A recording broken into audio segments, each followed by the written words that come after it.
कि यहां से कुछ दूरी पर एक वन है जिसका नाम है वृंदावन। वृंदा कहते हैं तुलसी का वन। उस वृंदावन में चलते हैं जिसके पास में गोवर्धन है। वृंदावनम गोवर्धनम यमुना पुलिना विजय वीक्षयासी त्वरिताम प्रीति राम माधव यो नपः।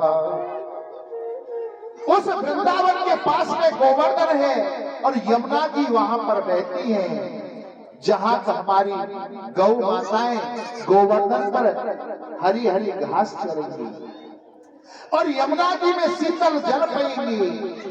आज उन ब्रजवासियों ने लाला की खुशी के लिए गोकुल को छोड़ने का मन बना लिया। जिस नंद बाबा के महल में 50 चौक थे और एक एक चौक में 2-2 लाख गौ बंधती थी, कितना बड़ा चौक था। आज लाला की खुशी के कारण उसका त्याग कर दिया। ब्रजवासियों ने अपना सर्वस्व छोड़ दिया, किसके लिए? लाला के लिए। और अपना सामान बैलगाड़ियों में रख लिया और गोकुल से कहां चल देते हैं? वृंदावन के लिए। हम भी इस कथा के माध्यम से चलते हैं कहां? वृंदावन के लिए। मन चले वृंदावन धाम राधे राधे गाएंगे।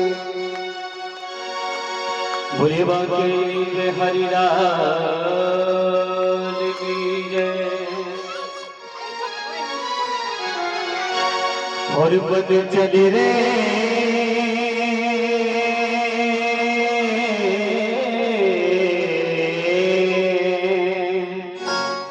और पद चले रे वृंदावन धाम श्री राधे राधे गाएंगे।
तुझे मिल जाए, तुझे मिल जाए राधे राधे गाएंगे। मन चल रे राधे राधे गाएंगे। ओ राधे राधे गाएंगे, राधे राधे गाएंगे। श्यामा श्यामा गाएंगे, श्यामा श्यामा गाएंगे। राधे राधे मन चल रे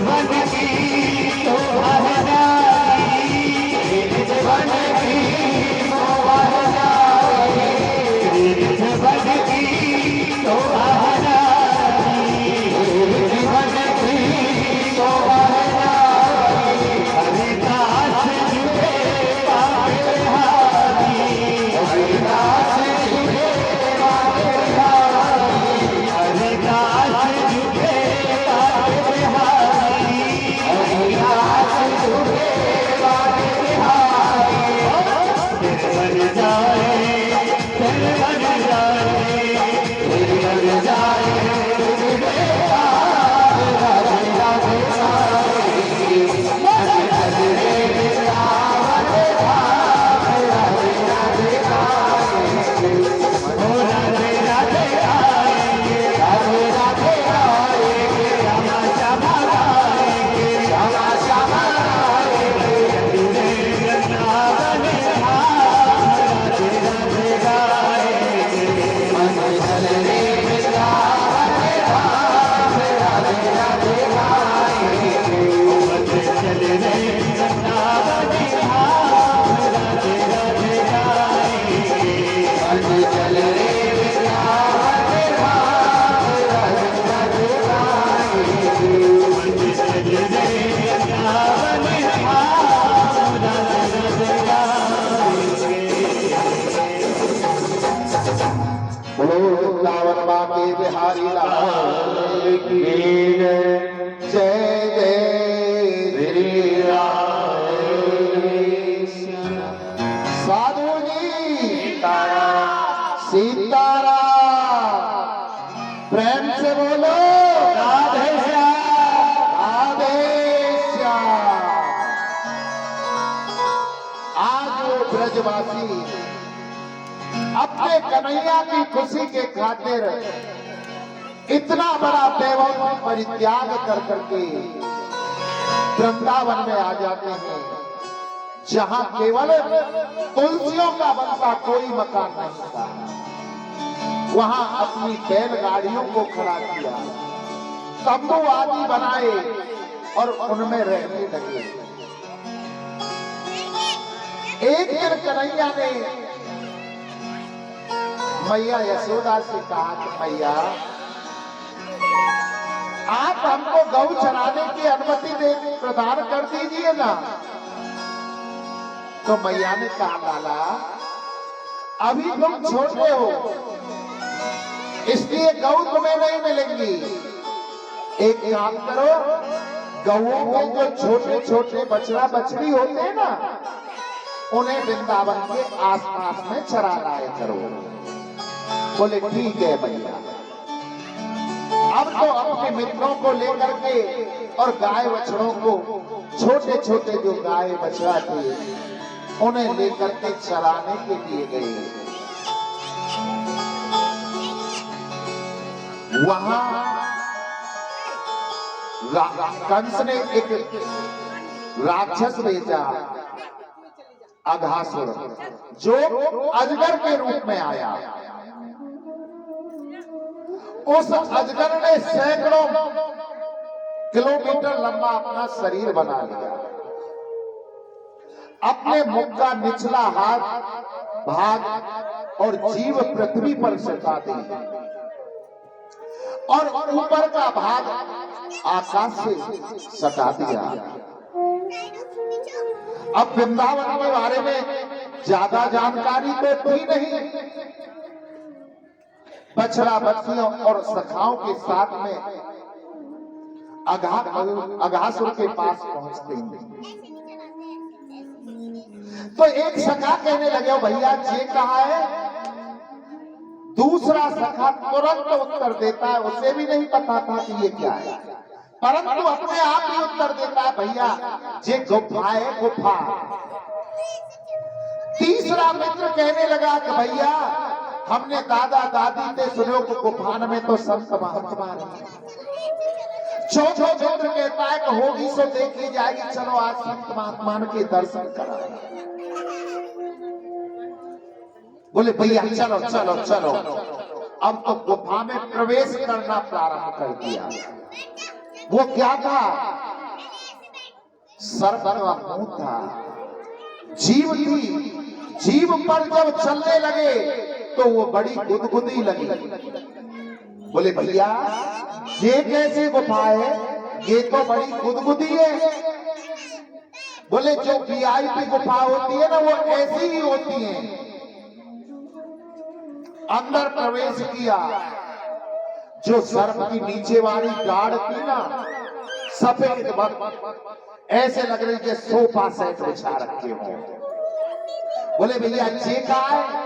बोले साधु महात्मा के जो दर्शन के लिए आएंगे उनके बैठने के लिए सोफा सेट लगवा रखे हैं, कुर्सी लगवा रखी है। घोटून में दर्द रही है ना, नीचे बैठ के कथा ना सुनाई जाए, सोफा सेट लगवा, ऐसे सोफा सेट लगवा।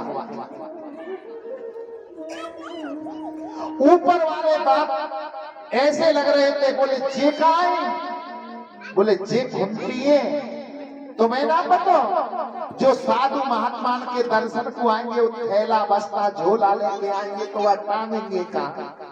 उनके लिए हैंगर है, हैंगर घुमती लगी हुई, सामान टांग दो, सामान टांग दियो। कृष्ण बाहर खड़े हुए हैं और कृष्ण मन में सोच रहे हैं कि ये मेरे ब्रजवासी कितने भोले हैं। कृष्ण ने सोचा कि जब मेरे सखाई अंदर चले गए मौत के मुंह में तो मैं ही रह करके क्या करूंगा। मेरे गोविंद भी जैसे ही प्रवेश करते हैं वो अघासुर नाम का सर्प अपने मुंह को बंद कर लेता है, और जैसे ही मुंह को बंद किया कि ब्रजवासी मूर्छित हो जाते हैं। मेरा कन्हैया जब सुई जैसा छोटा हो सकता है तो पहाड़ जैसा बड़ा भी उसे होना आता है। गोविंद ने अपने आकार को बढ़ाना प्रारंभ किया और इतना आकार बढ़ाया, इतना आकार बढ़ाया कि उस अघासुर का मुंह फट जाता है और उसका प्राणांत हो जाता है। प्राणमयी मुरली को बजाया तो ब्रजवासियों को होश आया। उन्हें लेकर के आगे चले तो कहने लगे भैया कलेऊ कल्ले बाल भोग पाले कछु लेके आए हो तो बैठ जाओ मंडली के बीच में, भूख लग रही है। अब तो जो जो सखा जो जो सामान लेके आए हो खोल खोल के बैठ गए और कहने लगे देख कन्हैया हम तेरे लिए ताजा माखन मिश्री लाए, कोई कह रहा कन्हैया हम तेरे लिए पुआ बना के लाए, कोई कह रहा कन्हैया हम तेरे लिए बालूशाही लेके आए, बालूशाही बनवा के लाए पप्पू से। कन्हैया हमारी बालूशाही को भोग लगा। उसी मंडली के अंदर बैठा था मधुमंगल, जो नितांत गरीब घर का था। मधुमंगल मन में सोचने लगा काश वो दिन कब आएगा जब ये कन्हैया मेरे घर का भी भोग लगाएगा। भाव आने की देर थी, कन्हैया तुरंत समझ गए और मधुमंगल से कहने लगे कि मित्रों सुनो, आज का प्रसाद हम पाएंगे तो मधुमंगल के घर का पाएंगे, नहीं तो प्रसाद ही नहीं पाएंगे। मधुमंगल कहने लगे ओ कन्हैया, ओ कन्हैया देख आज कछु ना लाए तेरे लाए, कल तेरे लाए कछु न कछु लेके हमको कल तो को अवश्य खिला। कन्हैया कहने लगे कि नहीं, हमने जो कह दिया अगर आज खाना है तो तुम्हारे घर का खाना है, नहीं तो आज हम भूखे ही रहेंगे। मधुमंगल कहने लगे कन्हैया भूखो मत रहे, भूखो मत रहे, देख मैं अभी दौड़ो दौड़ो घर घर जाऊं और वहां से कछु लेके भागो भागो अभी वापस आओ। अब तो मधुमंगल ने अपने घर के लिए दौड़ लगा, दौड़ो दौड़ो घर पहुंचो, हाँफता हुआ सांस फूल गई और जाकर के मैया से कहने लगे ओ भैया देख कन्हैया ने मेरा आज मित्र मंडली में कितना मान सम्मान कियो है। देख कन्हैया भूखो बैठो है जंगल में, कछु खाने के लिए हो तो दे दे। वाने कह दी कि आज खानो है तो मधुमंगल के घर को खानो है, नहीं तो खानो। बात सुन करके मधुमंगल की मैया के नेत्रों से अश्रु बहने लगे कि हे लाला, देख अभी मैं पंडिताई करने, पुरोहिताई करने किसी यजमान के घर नहीं गई हूं। जब पुरोहिताई करने जाऊंगी, ठाकुर सेवा करने जाऊंगी, वहां से सीता मिलेगा, ला करके भोग बनाऊंगी, तब कुछ बन पाएगा। बोले भैया कछु तो हो। बोले अलमारी में देख, परसों जो कड़ी बनाई, परसों की कड़ी रखी होगी। मधुमंगल ने जाकर के देखा कड़ी खट्टी हो गई, खटास आ रही। एक बार तो मधुमंगल का मन भी खट्टा हो गया और फिर मन में सोचने लगा कि कच तो कन्हैया के लिए लेकर के चलना है। आज मधुमंगल उस खट्टी कड़ी की मटकी को लेकर के अपने घर से चल देते हैं जंगल के लिए। और जब डेढ़ खेत रह गए, एक झुंड के पीछे खड़े होकर के सोचने लगे कि मैं कन्हैया को ये खट्टी कड़ी नहीं खवा सकता हूँ।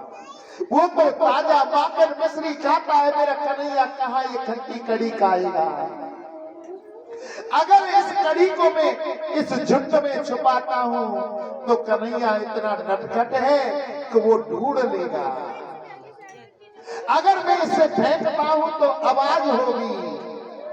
मैं एक काम करता हूँ, न बचेगा बांस, न बजेगी बांसुरी। मैं ही इस खट्टी कड़ी को खा जाता हूँ। जब खट्टी कड़ी ही नहीं बचेगी तो गोविंद कहाँ से खाएंगे।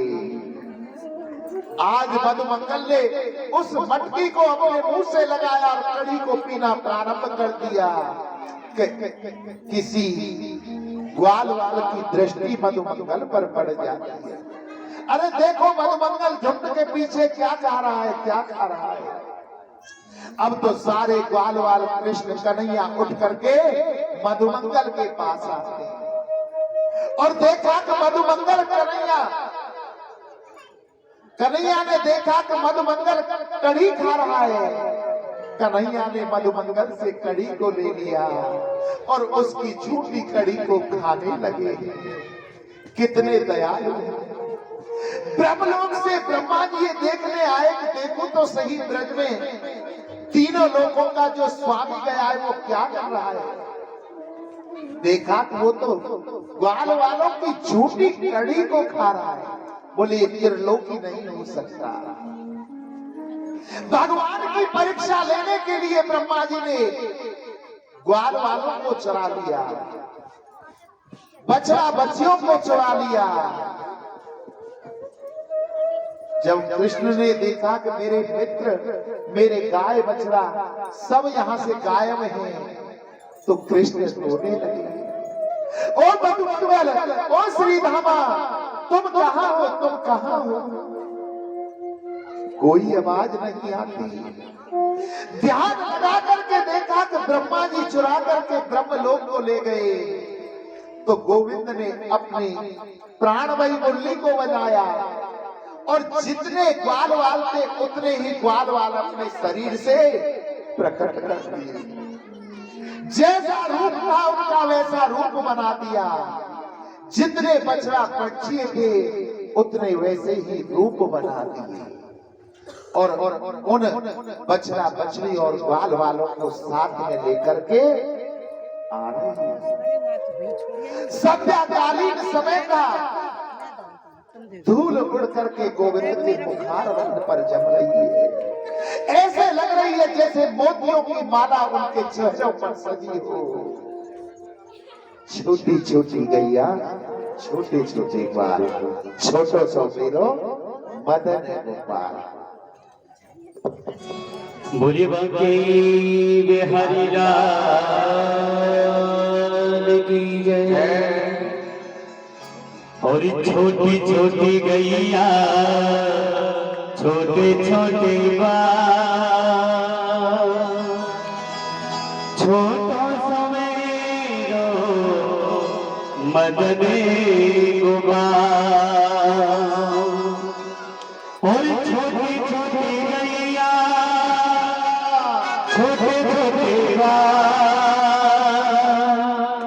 छोटो सो मेरो मदन गोपाल।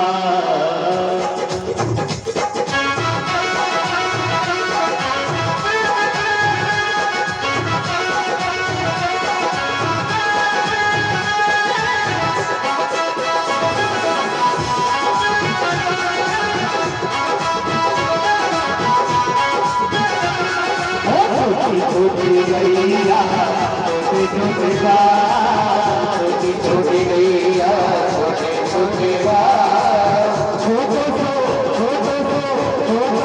मेरो मदन गोपाल। छोटी छोटी गैया छोटे छोटे बाल, छोटो सो मेरो मदन गोपाल।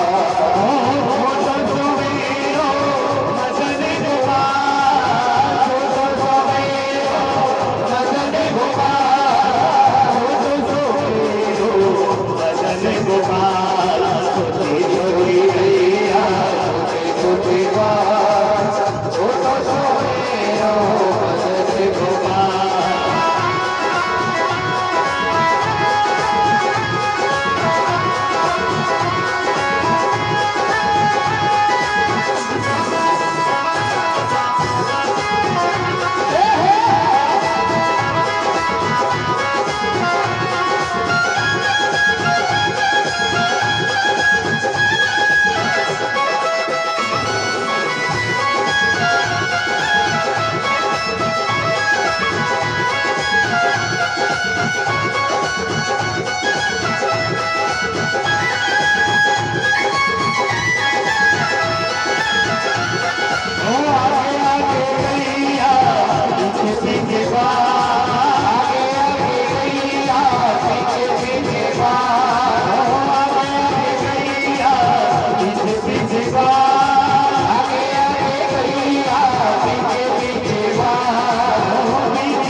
सीताराम। प्रेम से बोलो राधे श्याम। राधे श्याम। अब तो मेरे कन्हैया ने यथारूप बना करके वृंदावन में प्रवेश किया। ग्वाल वालों का, गौ बछड़ों का, और ये क्रम 1 वर्ष तक चलता रहा। कन्हैया उसी रूप में वन में जाते हैं, गाय बछड़ों को, बच्चियों को चरा करके लाते हैं। एक दिन बलराम जी ने सोचा कि आजकल ये गौएं अपने बछड़ों बच्चियों से इतना प्रेम क्यों करती हैं, क्या कारण है? ध्यान लगा करके देखा, वो तो सब कृष्ण में थे। बोले कृष्ण ये क्या लीला है? कृष्ण ने बताया कारण है। जब भी कन्हैया